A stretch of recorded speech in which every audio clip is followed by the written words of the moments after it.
Sekitar 1.000 simpatisan Partai Golongan Karya mulai memadati alun-alun Simpang 5, Kota Semarang, Provinsi Jawa Tengah ini. Dan memang mereka hadir di sini untuk mendengarkan orasi politik dari Ketua Umum DPP Golkar, Jusuf Kalla.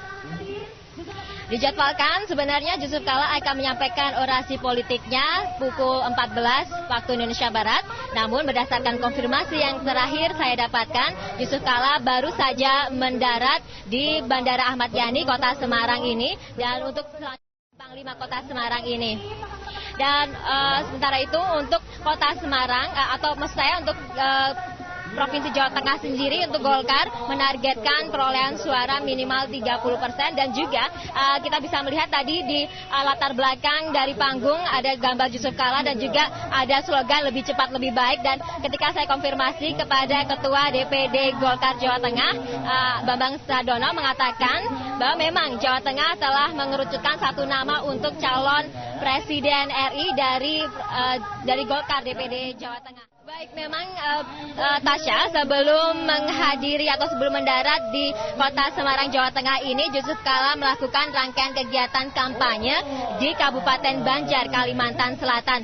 Acara kampanye tersebut meliputi kunjungan Jusuf Kalla ke sejumlah ulama se-Kabupaten Banjar di Kalimantan Selatan. Dan salah satu tokoh ulama yang dipercaya Jusuf Kalla untuk atas nasihat-nasihatnya adalah Gusti Antum Aman. Nah, dalam pertemuan ini Jusuf Kalla melakukan silaturahmi dengan para ulama ini untuk memohon doa restu agar dalam pemilu legislatif 2009 ini ataupun pemilu presiden dapat berlangsung sukses.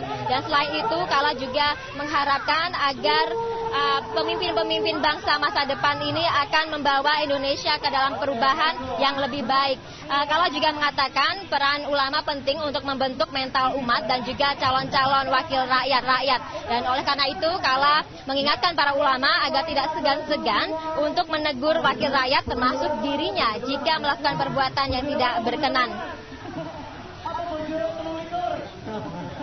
Dan kunjungan Kalla di Banjar ini juga dilanjutkan ke Stadion Mini Barakat, Martapura, Kabupaten Banjar.